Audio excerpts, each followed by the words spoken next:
Hey YouTube, welcome to another episode of News in 2 Minutes, bringing you the news that you need to know every day. Let's begin. Egypt's foreign minister made a statement late on Wednesday noting that disagreements in U.S.-Egyptian relations will likely harm American interests throughout the country, and suggested that his country's military-backed government may begin distancing itself from the West and could go as far as seeking aid elsewhere, possibly from American rivals within the region. Scientists have discovered and pulled ashore what could be the largest surviving piece of a meteorite that fell to Earth over Russia in February of this year. Preliminary findings are suggesting that the meteorite may have crashed together with a similar rock in space where the collision could have altered the meteorite's trajectory, ultimately placing it on a path to Earth's orbit, an act which, according to scientists, could bring a space rock large enough to cause massive citywide damage to Earth with little outward notice.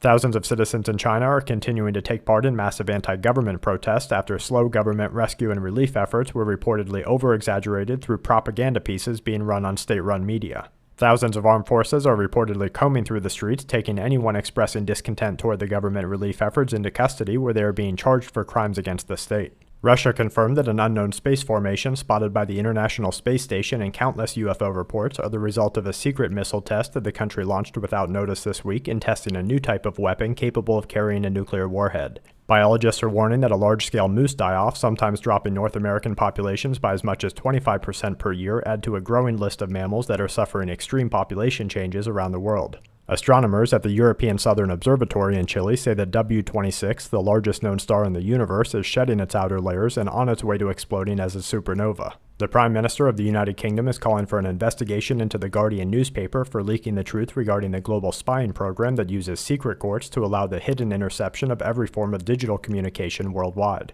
And to wrap things up, over 50 are missing in Japan as landslides caused by Typhoon Wifa sent mud and rocks into nearby towns. The World Health Organization is updating on the recurrence of H7N9 in China. Health officials have quarantined a large poultry farm in South Wales after birds began testing positive for the avian flu. Sardine populations are vanishing off the coast of Canada as Pacific water radiation increases. And a 6.8 in Papua New Guinea, followed by a 5.3 in the Philippines, completes today's Quake Watch. And that's it for this episode of News in 2 Minutes. Check back tomorrow for more news that the aware need the most. This week's News in 2 Minutes is brought to you by the Full Spectrum Survival DVD series. Learn the skills needed to prepare for a disaster before it happens, support our production, and become a part of the campaign today.